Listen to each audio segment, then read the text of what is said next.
Good afternoon. Welcome to OptionsTender. It is Wild Wednesday here at FOMC. We're looking at July 29, 2026. So getting a little bit of a pullback right now, but nice move off the lows. And I do believe we're getting a good reversal off of support. And so we're likely, in a nutshell, this video is going to be about a possible 3-day-ish rally coming up here, and looking for a lower high, looking for a continuation to the downside. But first, a little bit of a rip your face off rally real quick. So yeah, we're doing this intraday just after the FOMC meeting at about 3 p.m. Eastern Standard Time. If you want to get these videos intraday, or all of the videos that I did today pointing out detailed pathways of SPX, NDX, of SMH, the semiconductors, of the VIX, though that's $10 a month. A lot of good value in there. Consider becoming a YouTube member. And sorry, that's our dog walking around. And also it comes with the Discord here. So let's jump into it. We have we're going to do SPX on the daily, and then VIX, and then on 65, just to update what's happening today. So here's our bearish rising wedge. We're going to look for this wedge to test to the downside, and obviously the bullish side would be the upside, right? I don't think that's the case according to our cycles and all the analysis we do behind the scenes. I think we're going down to test the former highs here. Now, if you're looking at this as a triangle, clearly we're regaining that triangle with the higher low still at this point. So there's not been a huge bearish breakdown yet. And we'll look on the 65 and I'll show you what the structure is. But so far, I think we get a bounce, and that bounce could lead us all the way back up to the top of the range. Doesn't have to go exactly to the triangle top there. There are two gaps to finish closing here. Okay, going to the public view.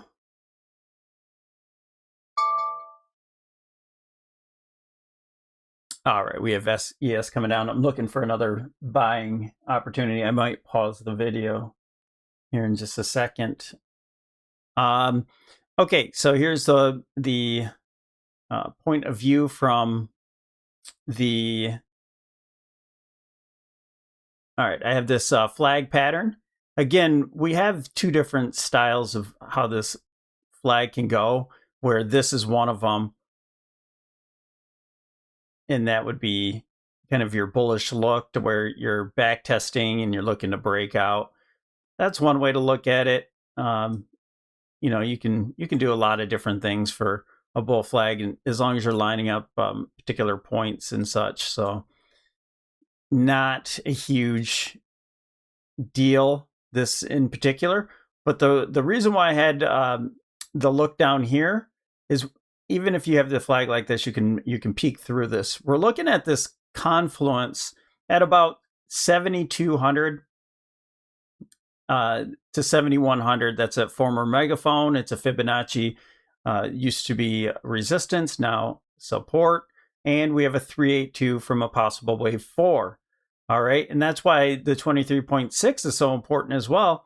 It's holding on to it once again.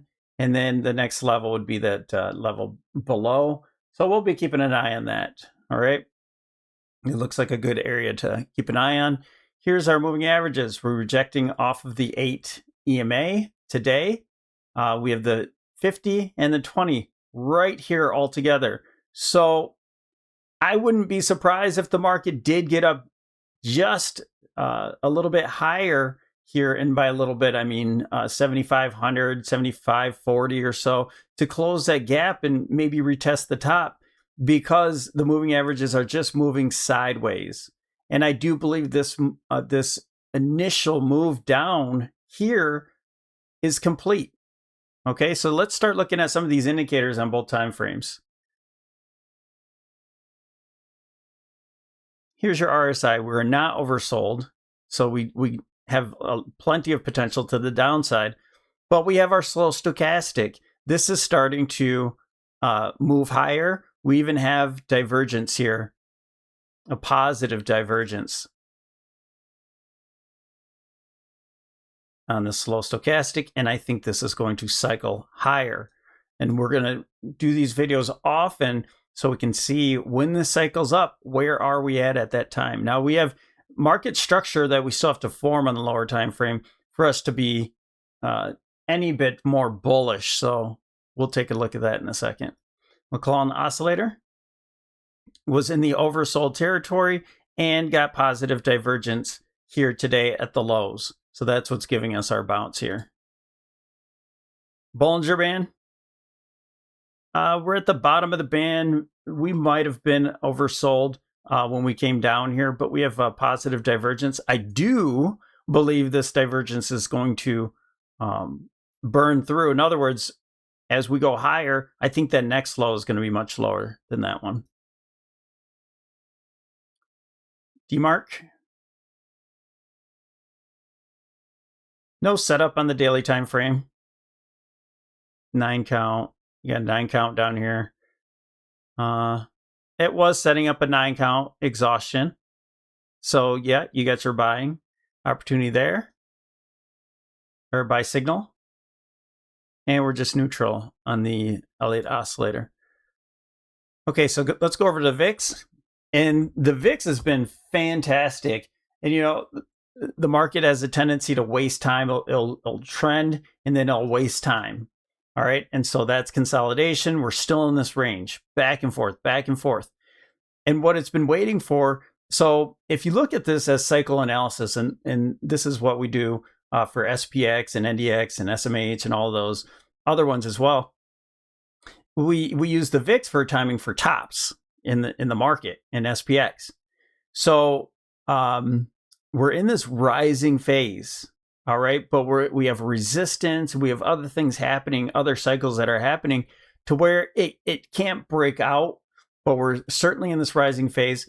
Then we're looking for a VIX cycle low. So now we're kind of in this declining phase of the minor cycle, okay? And we're going to look for a low in this minor cycle at 8.5. That's next week.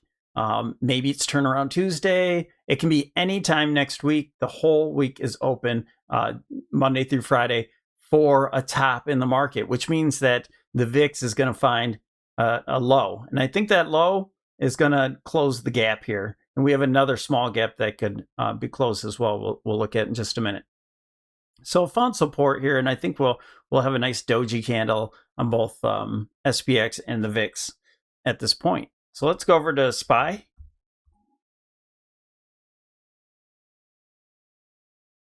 And where we left off. So, you know, we were counting it to where we could have had a finish here at the lows for a 5-wave move. Now, what I did neglect, and the lows are probably in right there. That's probably maybe a 50% or 40% retracement, because you regained that that important level. Okay, sorry about that. I had to pause the video. I was making a trade here. But so what we're looking for is the complete of this wave here. Now, we have positive divergence. We have all sorts of things happening. And this wave count, what I neglected in a long time ago, we actually talked about it. But we were looking for this 1, 2, 1, 2. Okay? That we haven't talked about here on the public video. And then we had our 3, 4, and then your next finished higher degree wave 3 completed here. Now that we got that low, we can tell that in hindsight clearly. And now what we had to look for was on ES is what was going on here. And I thought this was done, looking for an A, B, and then C correction.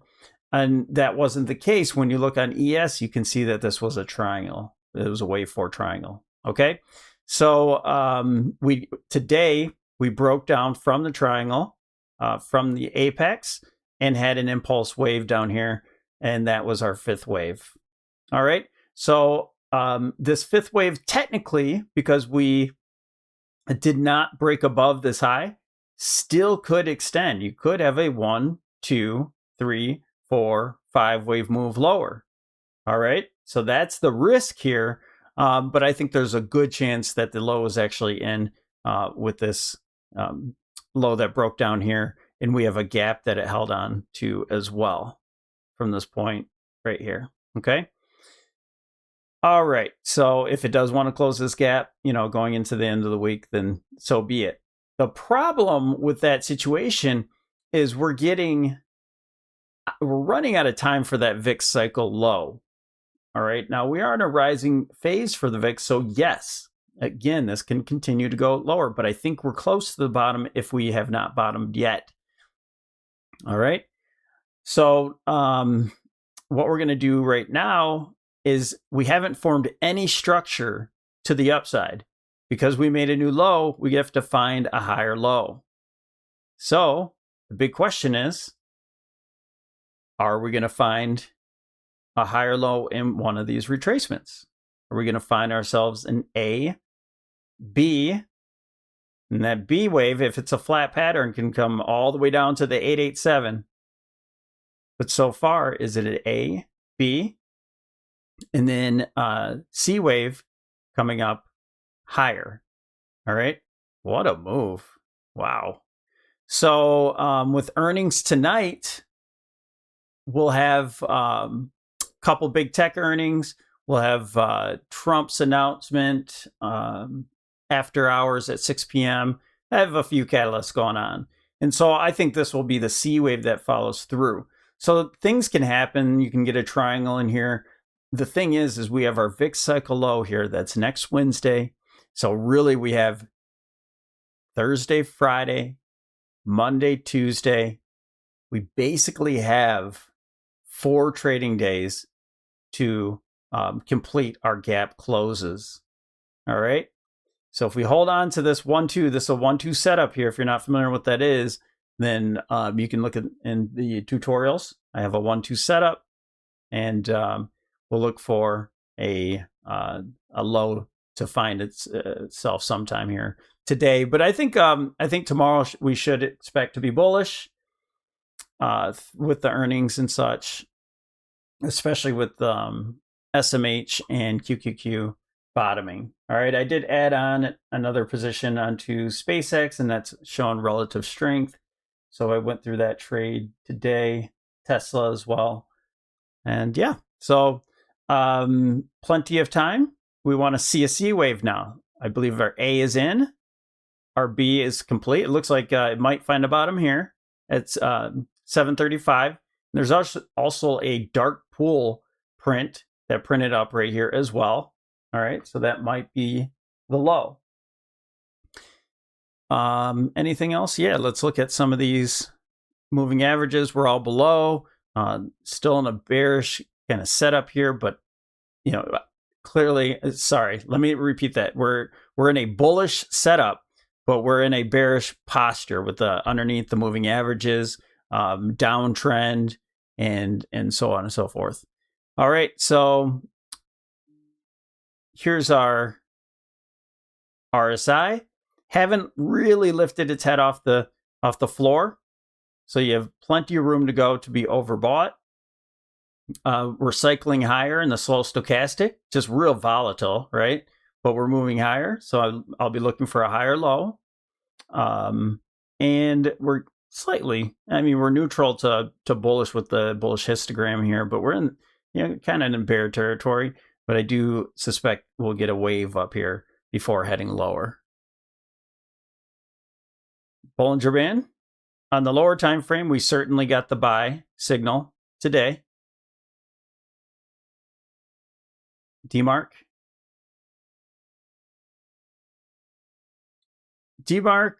We have our 13. So we had that 13 and then a 9 count on the higher time frame. So yes, we had a sell exhaust signal.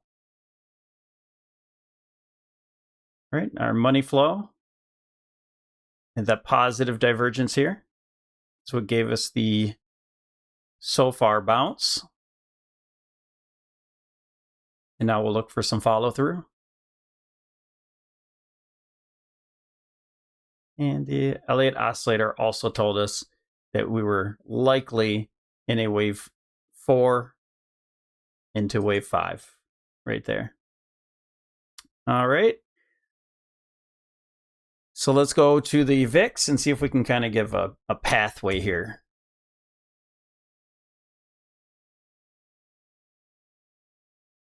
All right, so we had the breakout, we had the wedge breakout here, and now we're kind of looking for, I was looking for somewhat of a bear type flag action. Price is just oscillating through it, so I'm not going to really use that. But we're certainly just in a range. All right, back to the top of the range. I think we're going to close this gap and then see that possible gap close as well. And that's just the exact inverse on the SPX. So we'll see what happens here and see if we get some follow through. Otherwise, heck, if the VIX continues to make new highs, then we're going lower in the market. I think that's the lower probability, but we'll see what price action tells us. All right, so thanks for watching us here at OptionsTender. Don't forget to like and subscribe. I'd love to see you in the Discord. We'll talk to you tomorrow.